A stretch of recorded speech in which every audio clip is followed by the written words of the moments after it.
The air pollution in New Delhi was 20 times higher than the safer limit. That's fucking ridiculous, right? Yeah, man, it's really crazy. In northern India, they haven't recorded good air quality in over 220 days.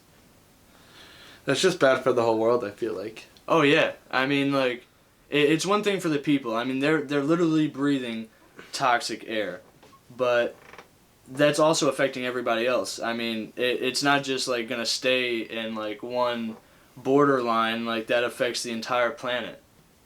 Yeah, I get that we contribute a decent amount to the population and everybody's concerned with climate change, but if you are India and you have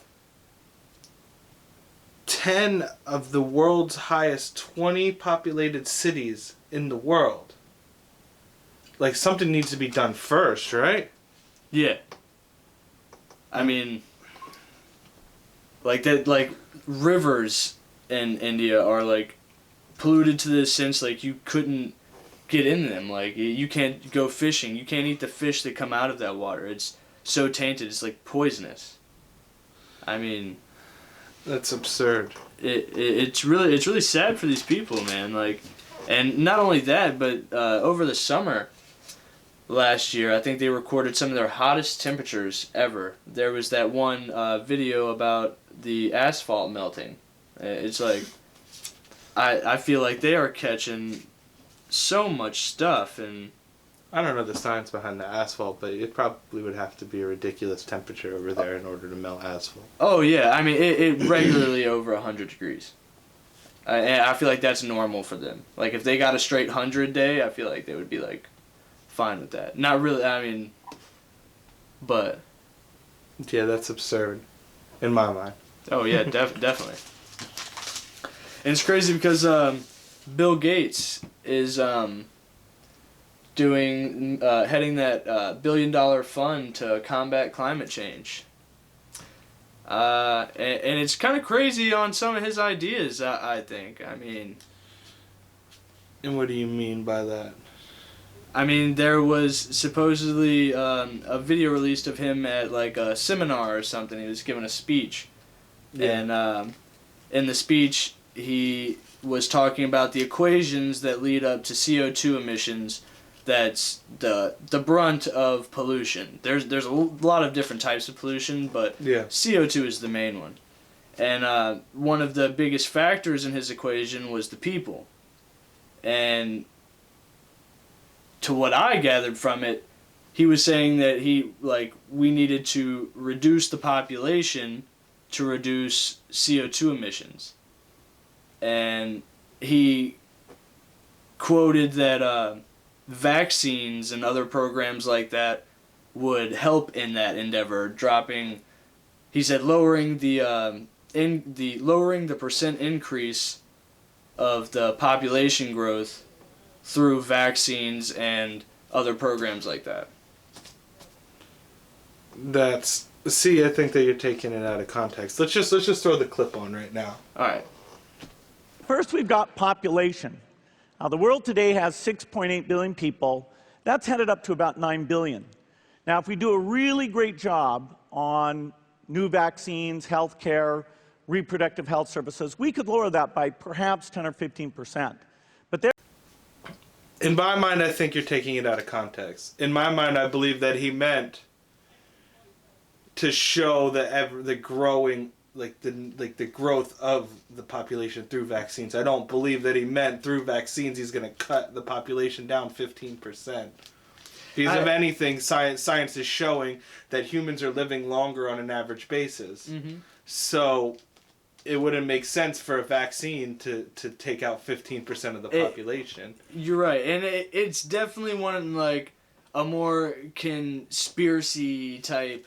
I mean, I saw the video, and the video itself. Yeah, I get. He said that it would cut at 15%. Yeah. I just don't think that he actually meant it. If he did, then you know what I'm saying. Yeah. But I don't think that he did, because I mean, what kind of vaccine are you going to create if to cut 15%.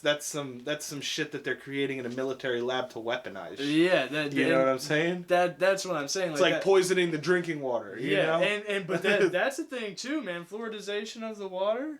That's the thing. Like regular bottles of drinking water. I mean, don't quote me, but like they say that there's the same amount of fluoride in a regular bottle of water.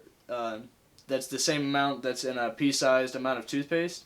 Yeah. And on the bottle of toothpaste, it says if swallowed, call poison control. Call poison control. I mean, that's just kind of suspicious. And like that's actually a thing. Like they do. But what's the alternative if they don't use that? We drink like disgusting water. No, I mean it can still be purified. Like why fluoridization started, as the government said, was to prevent like not really prevent cavities, but stop a major, like there was like a tooth like epidemic or something. It was like what is it called, gingivitis or something. Yeah. It was going around really bad, and it like supposedly that like fluoridization helps like kill like mouth-borne diseases. Yeah.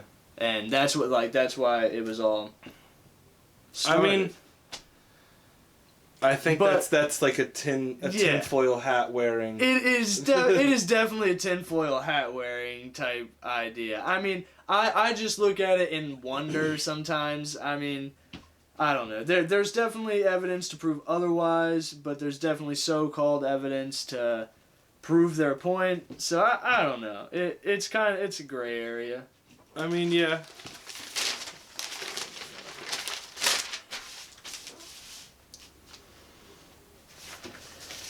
But yeah, they're starting. Bill Gates is starting up the $1 billion fund to combat climate change. There's a whole bunch of people involved. Well, from what I read, the investors are worth $170 billion altogether. Oh yeah, I mean, $1 billion is a lot of money, but if you're combining that net worth, I feel like it could be a little more. Yeah. You know what I'm saying? If they truly stand behind climate change in that sense that it's like... Oh, yeah, no, I honestly 100% believe wholeheartedly that they are trying to combat climate change. Because climate change is a big thing. Like, that's going to affect everybody in the future. Like, there's no getting around that. Climate change is a thing. Like, yeah.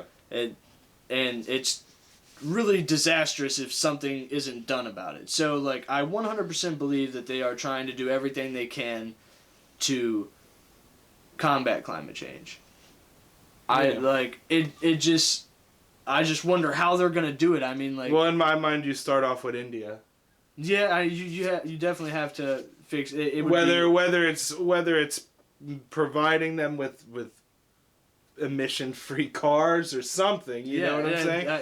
Because something can be done. Having half of the world's most populated cities in one place you know what I'm saying? That's bad for the whole world. It is, and like there's countries like islands and stuff right now that are literally paying like a toll for it.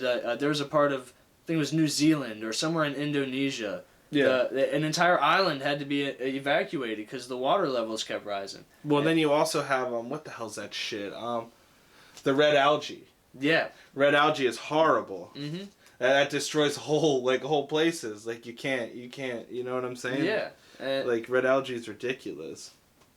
And like all the fish die-offs and yeah, stuff like that. There's so many like marine animals right now that are being totally devastated by humanity's actions, and it definitely something needs to be done about it. It definitely has to be. It definitely needs to be resolved, and it's going to take the effort of every single person. It's not just something that a few people can do and a few people can't do. You know, I think truly a good move in the right direction is when Tesla starts to create affordable cars. Oh yeah, you know what I'm saying? Those cars are insane. Yeah. I mean, you can literally...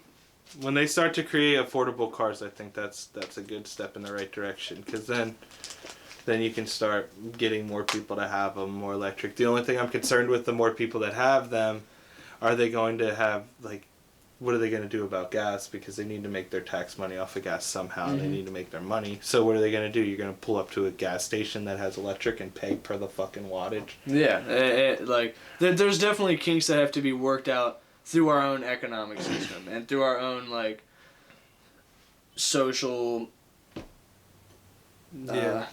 networking. Like Yeah. we have to. Gas really is, I feel like, probably the leading cause in climate change. Well, and gas and fucking... coal. Yeah, coal.